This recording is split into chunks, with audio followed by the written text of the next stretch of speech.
Good morning, everybody, and welcome to IGTV. Here's Mark Capers, and Mark is going to be talking about getting more out of your security governance program. Go ahead, Mark, hit it. Good morning, Joe. Thank you. This morning I'd like to talk about security governance, and let me start by paraphrasing some of the findings of the National Cybersecurity Summit that was sponsored by the Homeland Security Department I believe it was in 2005. Most organizations, and this is very true in my experience as well, until recently, and even now only the mature organizations are really starting to pursue this. The focus of security has been on protecting the IT systems that process and store information rather than understanding the data and protecting that appropriately. This approach has become too limited and narrow to accomplish the goals of information assurance and protection because of the level of integration, the processes, and we've got mobile devices flying all over the world now. You have to understand what your information and data is, where it's stored, how it moves, and protect that. So information security is not only a technical issue, but it's a business and governance challenge that involves your risk management, reporting, accountability. Metrics are hugely important, and they'll assist you greatly in tracking where you're spending your time, where you're spending your money, and making sure that you get adequate funding to do your job. So it's very important to put in those practices in place so you understand what your staff is doing, where they're spending time, and how they're doing their jobs, so you can go to your bosses and get more resources to do yours. What kind of governance is needed? Does your organization have or need a chief security officer or chief information security officer? And if not, how are those functions achieved? How do you review policies and your standards? How is your information protection and insurance reviewed and certified? In some cases, in a regulatory environment, your executives have to certify that your data is what your data is. And so you need to understand your business and criticality and how that corresponds to business risk, and how do your strategic units participate in information assurance? How do your business executives participate in information assurance? A lot of organizations, it was always a nice to have a chief information security officer. With the regulatory requirements that are coming down on us now, that's becoming less of a nice to have and more of a have to have. So understand what your needs are for chief information security officer. Is it important? Well, large organizations, the CISO typically has 3 to 6 million in direct funding, according to the Burton Group, and they usually control 5 to 10% of your IT spend. So security and information assurance and privacy is becoming very, very important and taking more and more of our IT budgets to solve. Who does the CISO typically report to? A lot of organizations, it's still under the CIO. Again, our requirement for separation of duties indicates that there should be some independence from the CIO, and in some cases a CFO. This is also directly related to your organization. All organizations are a little different. If you're highly dependent on information, either intellectual property, transaction information, or other such things, you probably want to bring your CISO out from under your CIO and put him somewhere else, possibly in legal. Possibly with your physical security, if that makes sense. Again, you're just going to have to work through your requirements and organizationally place that in the place that makes sense. I will have some links at the end of the presentation and put it up in the chat room of places you can go for a lot further information from NIST and CERT and the usual suspects. So who's on the CISO's team? Typically you got technical security, you've got security awareness, you've got testing and penetration testing and vulnerability scanning, you got your audit functions. That's where your policy and standards for your security policy are going to reside. And in some cases, that's also where your physical security is going to reside. But there are some other interfaces that your CISO team needs to have, and that's your investigation, your risk, your legal counsel, your incident response, and in some cases, your human resources and personnel and operational security. Just to go over some other cost figures that I found from Burton, right now system admin security accounts for about 5% of all time and expense involved in IT. That means 1 out of every 20 people, 1 out of every $20. That's all going towards IT spend. And as you're chasing compliance, governance helps you manage your compliance. So you're actually reaching out into your business community and you're getting them to participate in the governance of your IT security. That helps you contain your compliance cost. If you're chasing compliance, those numbers are typically 8% of your IT spend. If you can get a mature governance solution and metrics in, you can drop that by 3%.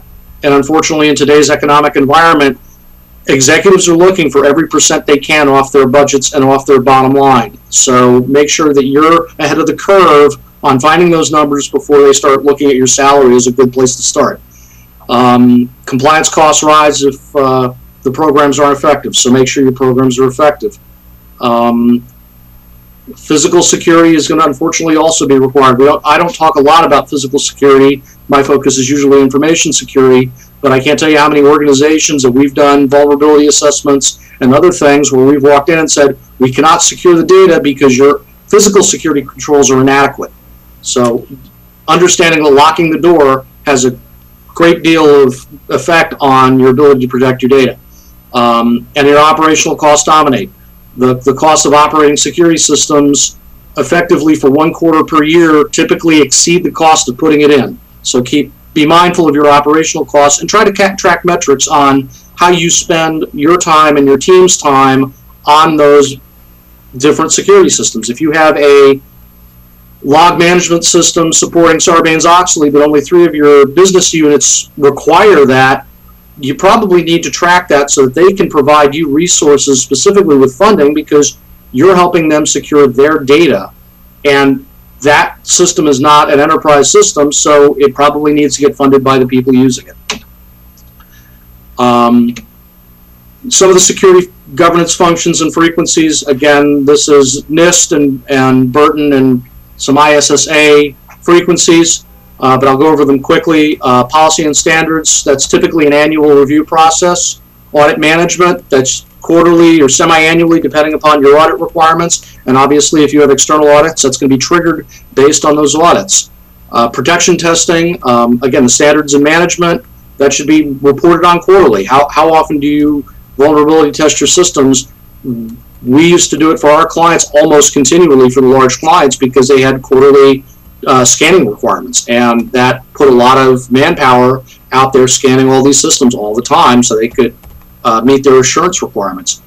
Technical safeguards and review, that's quarterly reporting, but again, it could also be event triggered. If you're adopting a new set of technologies, you need to review your technical safeguards for those technologies.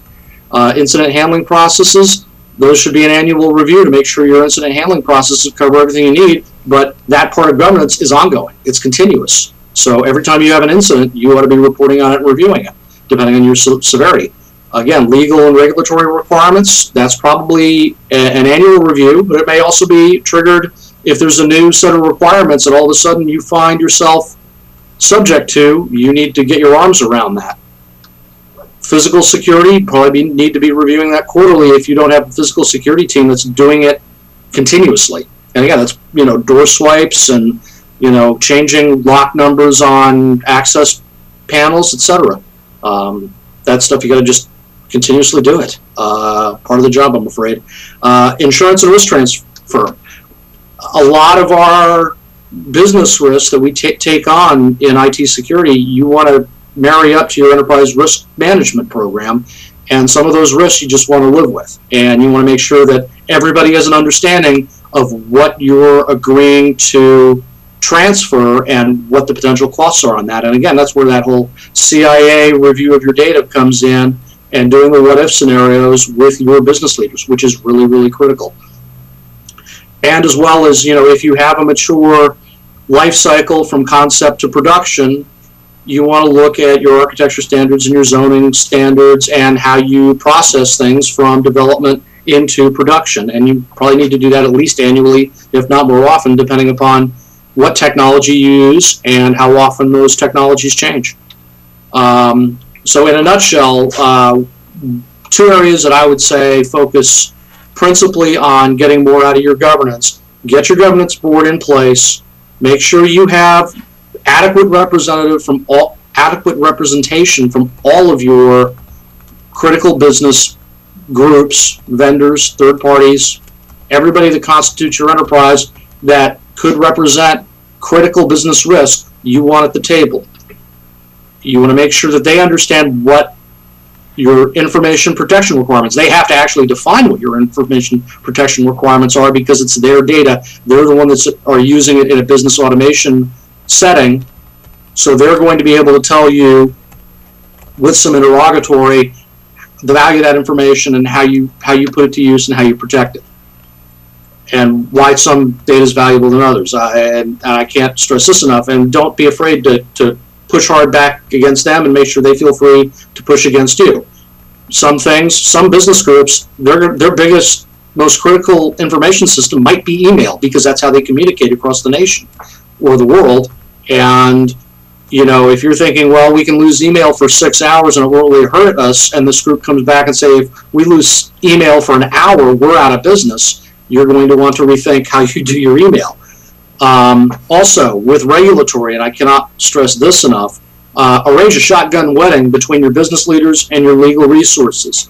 I've seen several very large, multinational, multi-billion-dollar organizations where when you go and interview their legal staff for a security assessment and you ask them, how do we do regulatory compliance? What's our posture towards regulatory compliance, and what regulations do you need to comply with? And the legal people look at you and say, well, the business people would come to us and tell us what that is. And when you go and interview the business people, they say, oh, well, the lawyers would tell us what that is.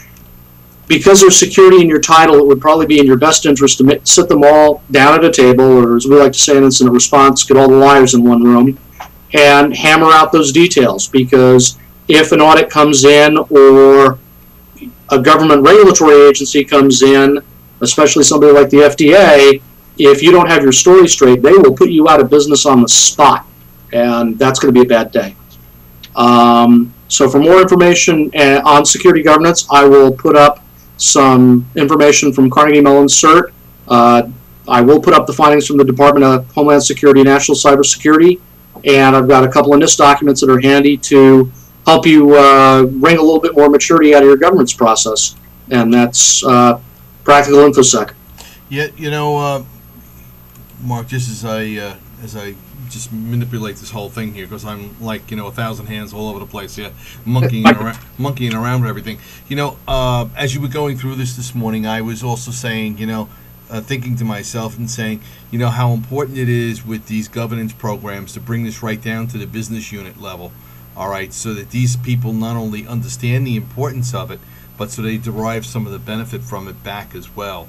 Yep. So often some of these programs are seen as, oh no, here comes quality assurance, and we've got to tick the check mark on the audit. The other thing that I'll tie this to Al Berg's talk later, even though I haven't seen what Al's talking about. He's talking about homegrown malware. One of the things that we focus on in network assessments is advanced persistent threat. And it's easy for you to block all the script kiddies, but until you know the value of your data and where it is, if you don't have the understanding of the business people's critical data, you might be missing out on the clues that somebody is sitting in your infrastructure siphoning off information. And that's part of how you discover that is through a mature governance process. Right, and bring that in so that everybody on all levels of the playing field understand. It's not necessary to start diving behind desk and running into the men's room. Every time quality assurance is coming onto the floor. I think the better people will probably be able to predict the outcome of some of these things and understand that it's a value set. It's not a negative. So. Yeah, and if you sit down with them and start doing CIA workshops and stress not only the confidentiality, but understand what the availability needs of your information is, as well as the integrity requirements, and you make that interactive thing and you get them to participate, it becomes less painful. And they feel like they've got a voice. Yeah, exactly. They have a voice, and they also begin to understand the importance of some of the things that you're talking about. Whereas before it may have all been up, so to speak, in the cloud for them. Not really understanding, what all this was all about. Nice talk. We look forward to the links up on the chat as well. And thank you very much. We look forward to seeing you next week. Sure will, Joe. Thanks a lot. All right, take care now. All right, so that was